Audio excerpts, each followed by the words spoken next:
Okay, my dear students, now the topic is comparative statement. नाम कहता है we have to compare. We have to देखिए इस साल का प्रॉफिट एंड लॉस अगले साल के प्रॉफिट एंड लॉस से करेंगे कंपेयर और देखेंगे हम आगे बढ़ रहे हैं कि पीछे जा रहे हैं। इस साल का बैलेंस शीट अगले साल के बैलेंस शीट के साथ कंपेयर करेंगे। समझ आ रहा है? तो हम देखेंगे हमारे एसेट बढ़ रहे हैं कि कम हो रहे हैं, हमारी लायबिलिटी बढ़ रही है कि कम हो रही है। So the name of the topic is comparative statement. Comparative statement account नहीं है, क्या है ये? स्टेटमेंट। देखिए अगर मैं डेफिनेशन पे जाऊं, the statement which compares the data of financial statement। क्या मैंने कहा? वो स्टेटमेंट जो कंपेयर करता है डेटा किसका? फाइनेंशियल स्टेटमेंट का। फाइनेंशियल स्टेटमेंट में आते हैं इनकम स्टेटमेंट और आता है बैलेंस शीट। क्या आता है? वो स्टेटमेंट जो कंपेयर करता है डेटा किसका? Financial statement of one period with another period और of one company with another company. नहीं समझ आया? The statement which compares the data of financial statement of one company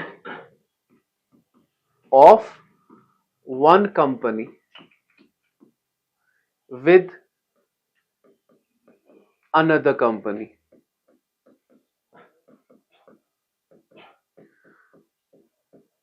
or of one period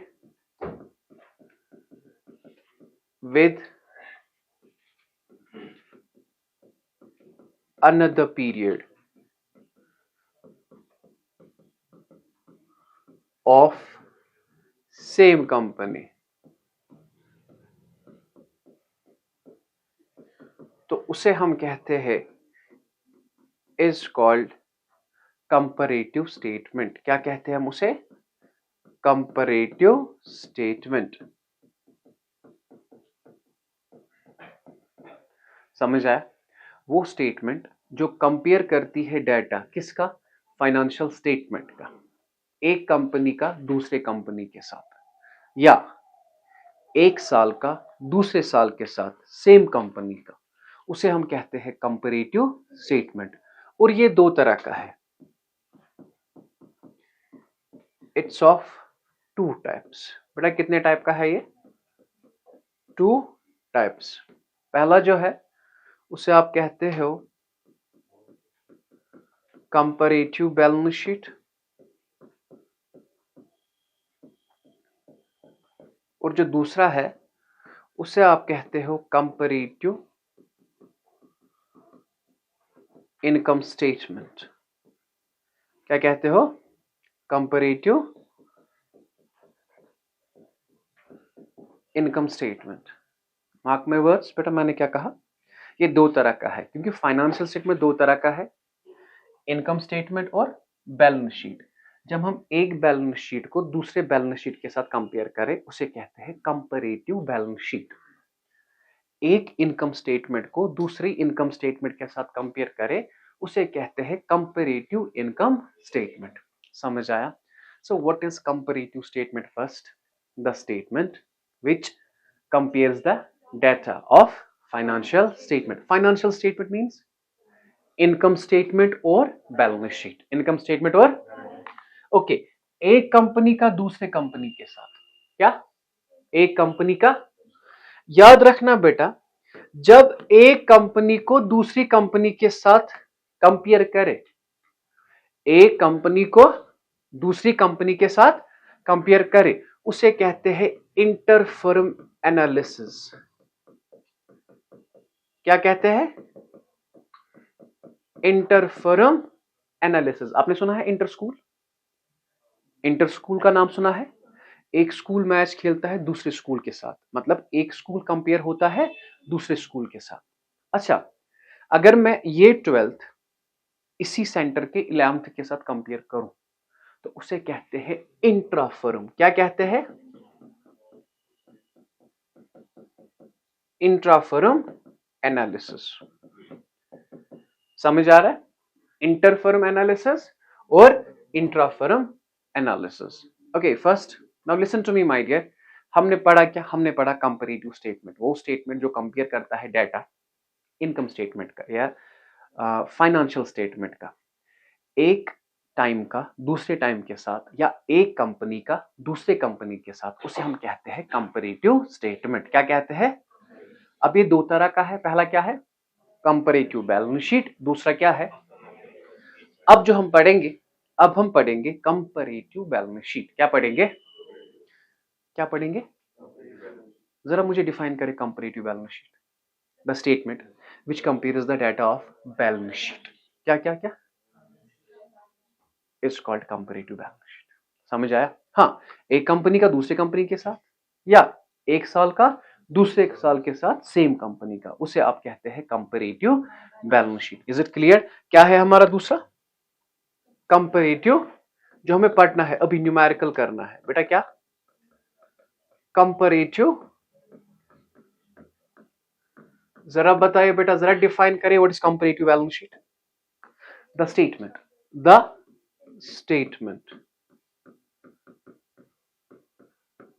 which compares the statement which compares the data of which compares the data of balance sheet, which compare the data of balance sheet of one company with another company or of one period with another period of same company, उसे क्या आप कहते हैं? Is called comparative balance sheet. What you call it? Comparative balance sheet. समझ आया? Tough मत लगा? Tough मत लगा? अब इसका फॉर्मेट में दिखाता हूं, पहले आप लिखिए। बस मैं एक चीज आपको लर्न कराऊंगा, आपको लिखने की जरूरत नहीं है। आपको ये जो इसका फॉर्मेट है मैंने बना के रखा है, आप डायरेक्ट आंसर ही लिखेंगे, लेकिन पहले मैं आपको फॉर्मेट मतलब कैसे होता है ये वो याद कराऊंगा। ठीक? तो जो कंपैरेटिव बैलेंस शीट होता है ना, क्या बेटा? Comparative balance sheet. Now listen, सबसे पहले बैलेंस शीट में दो साइड्स होते हैं, एक तो होता है लायबिलिटी साइड, दूसरा क्या होता है?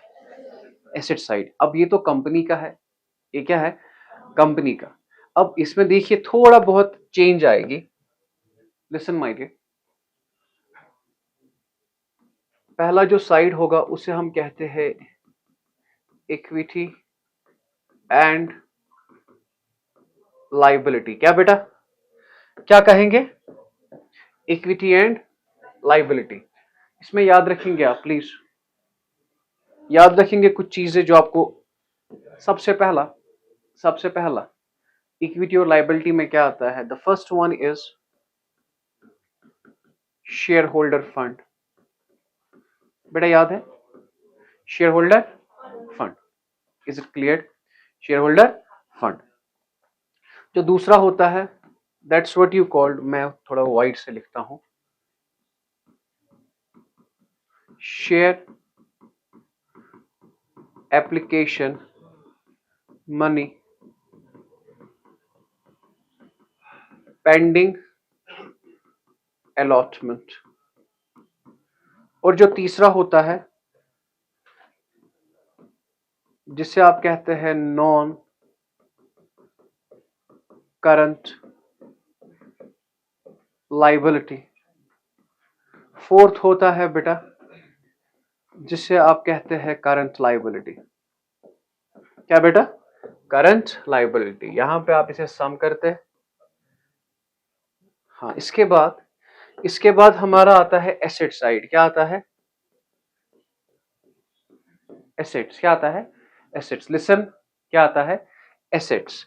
अब जो एसेट में पहला आता है जिसे आप कहते हैं non current asset. Non current means fixed asset. क्या? और जो दूसरा होता है that's what you called current asset. बेटा जी ये बस हमें लिखना होता है। जी कौन? जो व्हाइट से मैंने लिखा ना, share application money pending allotment, ये बस हमें लिखना होता है, ठीक? और कुछ नहीं होता है इसके बारे में। ये भी मैं बताऊंगा आपको डिटेल में। आप ये कैसे याद रखोगे? आप ये ऐसे याद रखेंगे, SNC, share holder fund, non current liability, current liability. You know non current liability, long term debt. क्या? ओके। एसेट में क्या याद रखोगे? नॉन करंट एसेट और करंट एसेट। जरा बताइए पहला क्या है? Share holder fund. What is the first one? Share holder fund. पता है, पढ़ाया था। Equity share capital, preference share capital, reserve end fund, retained earning, share premium less preliminary, वो छोड़ दीजिए। अब मुझे पता है ना कुछ बंदे ऐसे भी होते हैं जिन्हें ये नहीं पता कि उनके लिए हम क्या करें। वो याद रखे बेटा, यहां पे शेयर होल्डर फंड में आता है आपका कैपिटल और आता है रिजर्व। क्या आता है? ठीक, कैपिटल और रिजर्व। जरा बताइए नॉन करंट लायबिलिटी में क्या क्या आएगा? Long term loan, debenture, bonds. क्या बेटा? लॉन्ग टर्म लोन, डिवेंचर और बॉन्ड्स। करंट लायबिलिटी में you know all the things. हाँ, एक्सेप्ट एक चीज आप ऐड करेंगे, पब्लिक डिपॉजिट्स। क्या? Short term public deposits. Non current asset पता है? Fixed asset. जरा बताओ एक दो फिक्स्ड एसेट कौन कौन है? लैंड है, बिल्डिंग है, हाँ यहां पे कैश, स्टॉक। याद रखना बेटा, अगर कोई भी आपको कहे ना करंट एसेट, कहना कैश स्टॉक डेटर। क्या? ये मतलब कि प्योर फॉर्म ऑफ एसेट्स है करंट एसेट। जरा बताइए बेटा हम कैसे लर्न करेंगे? What is the first one? SNC। SNC, S means उसमें कैपिटल और रिजर्व होता है। कैपिटल और सर प्रॉफिट भी तो आता है। Reserve is a part of. Done. Capital, equity share capital, preference share capital. Done. Okay, non current liability, long term loan, debenture and bonds. और करंट लायबिलिटी दिया होगा क्रेडिटर, बिल्स पेएबल, क्रेडिटर और what is the first one? S means share holder fund. S means दूसरा non current liability. कितने हो गए? दो। तीसरा current liability. SNC, share holder fund, non current liability, current liability. Asset में non current asset, current asset. Is it clear? हाँ, ये अपनी जगह याद रखना, share application money pending allotment, ये वहां पे नहीं होगा, लेकिन फॉर्मेट में आता है। ये फॉर्मेट में नहीं टफ लगा जी। What is the first one? S means share holder fund. समझ आया? शेयर होल्डर फंड में आता है कैपिटल और रिजर्व। कैपिटल और डन। दूसरा क्या है? Non current liability. क्या है दूसरा? क्या क्या है दूसरा? Non current. Is it clear? What is the second one? Non current liability, any long term loan, debenture and third one current liability. SNC, C means current liability, C means current liability में आता है creditor, bills payable, public deposits. Okay, वही आता है। इसके बाद है assets. इसके बाद है एसेट्स। एसेट में क्या आता है पहले? Non current asset. Non current asset में आता है फिक्स्ड एसेट। समझे? फिक्स्ड आजकल हम इस्तेमाल नहीं करते, जैसे नुमान बना नुमी, उजैर बना उजी, फिक्स्ड बना नॉन करंट एसेट। समझ आया? Is it clear? Now after that you have current asset. I think this is the format. I believe this is shareholder fund, capital reserve, non current liability, loan, debenture and bonds, current liability, creditor, bills payable। एक चीज मैंने add की, इसका total. फिर asset में क्या लेते हैं हम? नॉन करंट एसेट, जिसे हम कहते हैं okay land, building, investment. Okay, current asset, cash, stock, debtor. Is it clear? फिर ये दो चीजें क्या है मैं ये क्वेश्चन में ही बताऊंगा। सुनो, चलो बता लेता हूं। ठीक है, इस साल का अमाउंट, इस साल का अमाउंट, फिर इन दोनों में करते हैं कंपेयर, चेंज कितनी आई, फिर बताते हैं परसेंटेज चेंज कितनी आई। थोड़ा बहुत नजर देंगे, लिखने की जरूरत नहीं है, मैंने रखा है आपके नोट्स पे, ये हम डायरेक्ट करेंगे क्वेश्चंस। जाते जाते फिर से बताता हूं, S N C, S means share holder fund, N means non current liability, C means फिर एसेट में नॉन करंट एसेट। और चलिए पहला क्वेश्चन है, मैं 2 क्वेश्चंस दिखाऊंगा, 9 क्वेश्चंस आप खुद करेंगे बुक पे, वो आएंगे सिंपल, बस फॉर्मेट फॉलो करना, ठीक। We have our first question, पहला क्वेश्चन जो हमारा है, जरा यहां देखिए, इक्विटी शेयर कैपिटल क्या है ये, यहां तक है लायबिलिटी, यहां तक है, is it clear. Equity share capital, preference share capital, share holder fund, public deposit, non current, current liability, public deposit current liability, याद रखना क्या, tax payable current liability, creditor current liability, तो ये 3 क्या है, करंट लायबिलिटी। अब बताओ building क्या है, fixed asset, non current asset, हाँ जिसे फिक्स्ड कहते हैं, furniture non current asset, stock, debtor और कैश ये क्या है। अब देखिए मैं आपको सिखाता हूं कि हम ये क्वेश्चन कैसे कर लेते हैं। अब सुने, दिस इज आवर फॉर्मेट, ये हमारा फॉर्मेट है। तो ऊपर हम लिखेंगे कंपैरेटिव स्टेटमेंट, क्या लिखेंगे,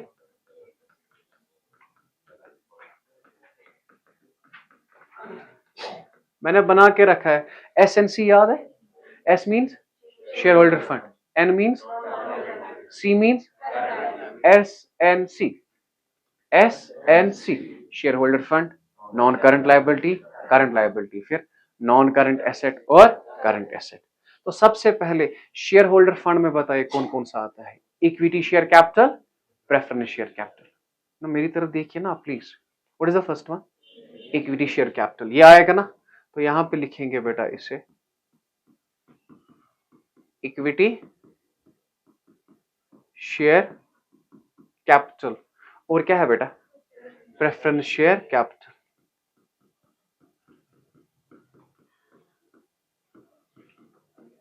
प्रेफरेंस शेयर कैपिटल। टफ, 14 और 15, बताइए इक्विटी शेयर कैपिटल क्या था इसमें, 15 में क्या था, 70,000। अब बताइए प्रेफरेंस क्या था, 21,000, और यहां पे क्या था, 23,000। इज इट क्लियर, यहां तक कोई पॉइंट है बेटा, बस हम लिखते हैं जो वहां पे दिया है वही लिखते हैं। Now the second one is non current liability, बेटा ना ही डिवेंचर है ना ही लोन है, कुछ नहीं है, नॉन करंट लाइबिलिटी में कुछ नहीं है।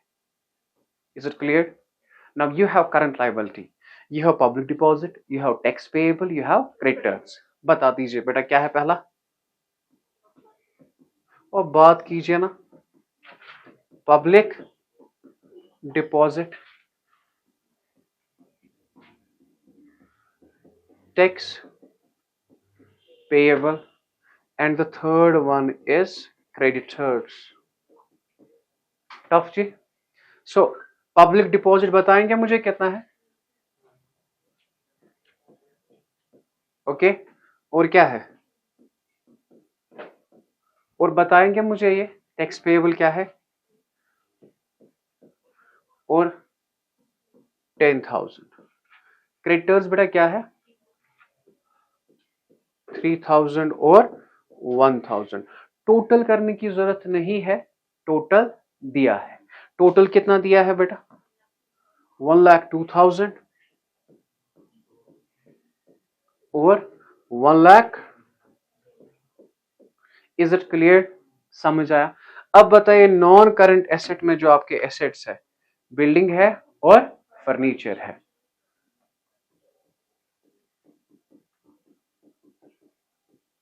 सर आपको पहले एक काम कराना था, आपको हमें एसेट पढ़ाने थे, करंट कौन है फिक्स्ड कौन है, हमें अच्छे से समझ आता है ना बेटा, मैंने समझाया है, ओके।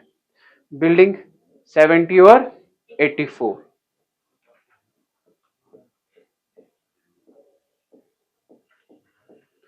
फर्नीचर क्या है बेटा? 15,000 और 20,000। Now you have current assets, कौन कौन सा है?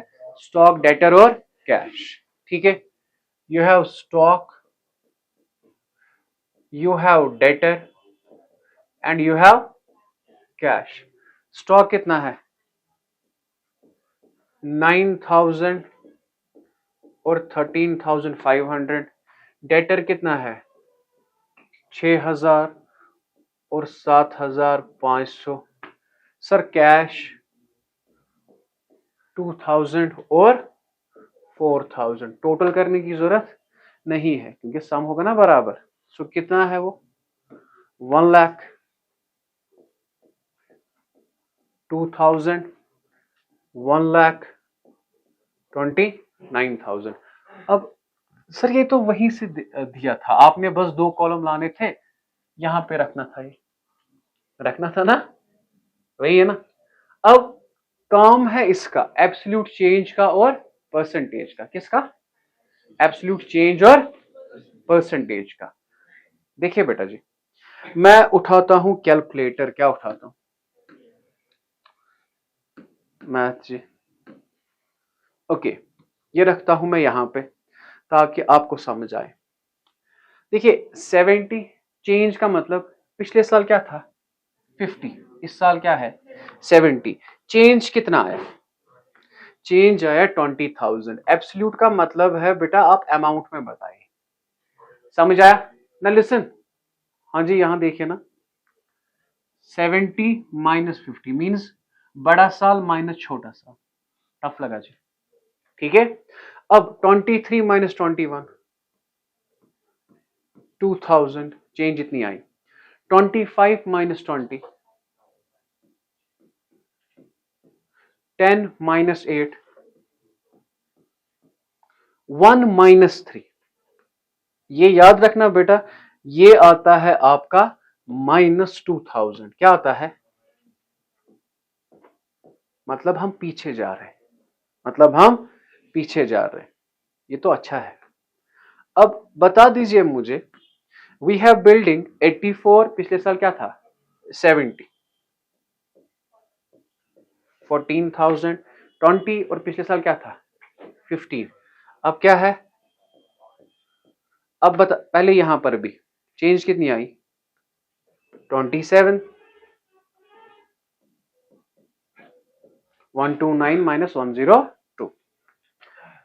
टफ लगा जी? 13,500 माइनस 9,000, 4,500, 7,500 माइनस 6,000, 1,500, 4,000 माइनस 2,000। बेटा क्या? अब 129 माइनस 102, दैट इज 27,000। सर जी ये परसेंटेज चेंज का मतलब क्या है? देखिए परसेंटेज चेंज कैसे निकालते हैं। चेंज कितनी आई? पिछले साल क्या था? 50,000। 20,000 डिवाइड बाय 50,000 इंटू 100। क्या? This divide by this into 100। यहां पे देखिए 20,000 डिवाइडेड बाय 50,000 इंटू 100 कितना आया? तो यहां पे आप लिखेंगे 40.00। इट मीन्स 40% इंक्रीज हुआ है। 11th मत बताता भाई, ये 12th बताता है हम कितने इंक्रीज हुए हैं। 40%। किस में? कैपिटल में। ओके, इंक्रीज कितना हुआ है? 2000। पिछले साल क्या था? 21। तो ऐसे करेंगे बेटा, 2000 divided by 21,000 into 100, that's equal 9.52। कितनी चेंज आई है? टफ लगा जी? टफ लगा जी? अब फिर से 5,000 डिवाइड बाय 20,000, मैं आपको यहां पे बता रहा हूं, अदरवाइज पता है। 5,000 डिवाइडेड बाय बेटा क्या है? 20,000 इंटू 100, दैट इज टफ लगा जी? 2000 डिवाइड बाई 8000, ये भी आता है 25। चलो दिखाता हूं। 2000 डिवाइडेड बाई 8000 इंटू 100 कितना आया? समझ आया ना? ख्याल रखना इस चीज का। 2000 डिवाइड बाई 3000, सिर्फ पॉइंट वहां पे है।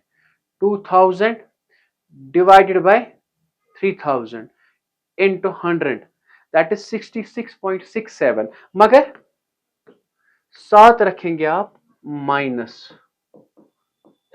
समझ आया? टफ मत लगा जी, टफ मत लगा। ओके, 27,000 चेंज हुआ है। पिछले साल क्या था? 1,02,000। तो आप ऐसे करेंगे 27,000 divide by 1,02,000, that's equal 26.47।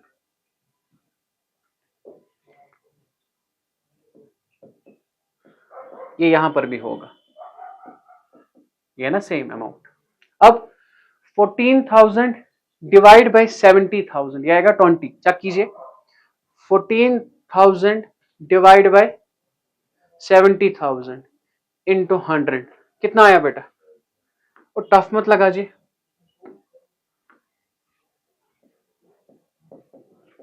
Okay, 5,000 divide by 15,000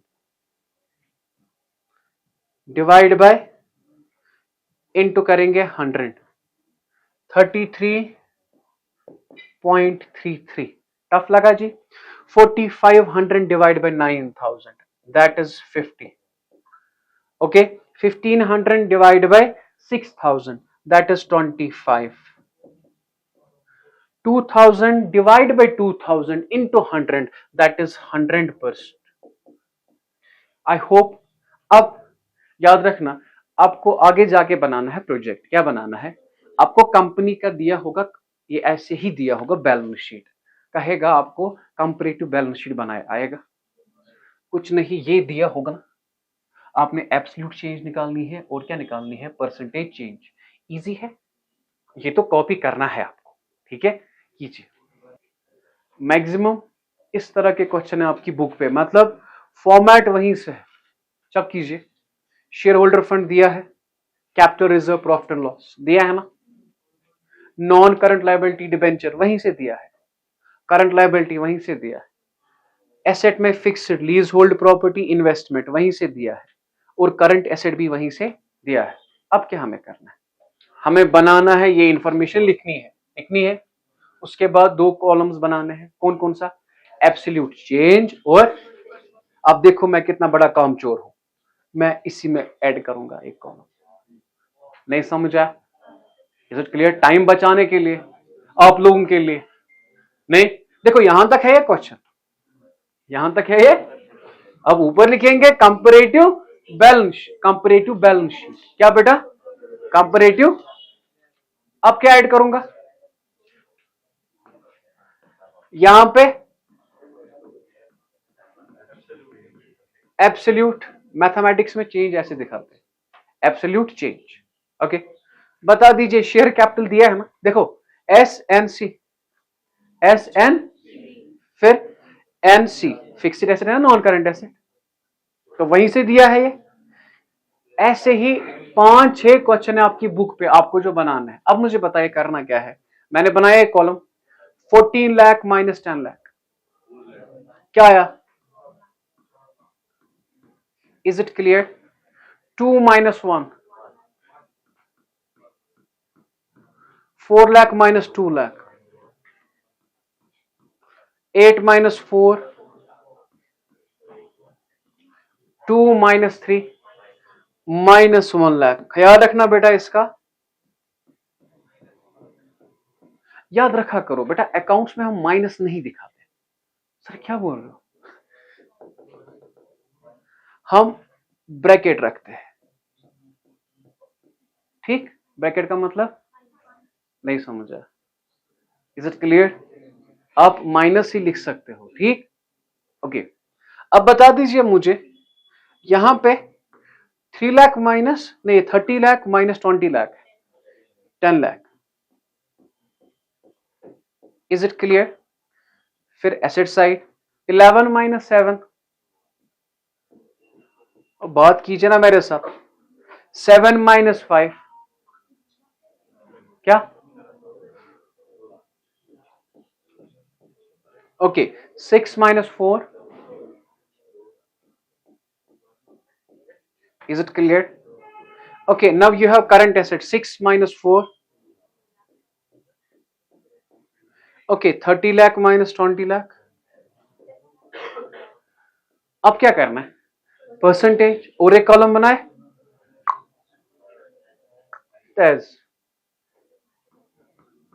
percentage change. जरा बताइए बेटा क्या करना है? 4 लाख डिवाइड बाई 10 लाख, क्या? 4 lakh divide by 10 lakh into 100, that is 40.00। 1 lakh divided by 1 lakh into 100, that is 100%. Okay, 2 lakh divided by 2 lakh into 100, that is 100%. 4 divided by 4, जरा मुझे बताओ इस 100% का मतलब क्या है? मतलब 100% इंक्रीज हुआ है। अब देखिए ये क्या था, 1 लाख, अब क्या बना है? 1 लाख बढ़ा ना, पहले क्या था? 1 लाख, अब कितना बढ़ा? 1 लाख। इट मीन्स 100% बढ़ गया है। ठीक है, ख्याल रखिए बेटा। अब ये कम हुआ है ना, माइनस में आएगा ना। अब मुझे बताओ माइनस कितना हुआ है? 1 लाख डिवाइड बाई 3 लाख, बेटा ये 33.33 कम हुआ है। नहीं समझ आया? Is it clear? सर कैसे? कैलकुलेटर है, कीजिए। ठीक, okay. 10 lakh divided by 20 lakh, 10 lakh divided by 20 lakh into 100, that is,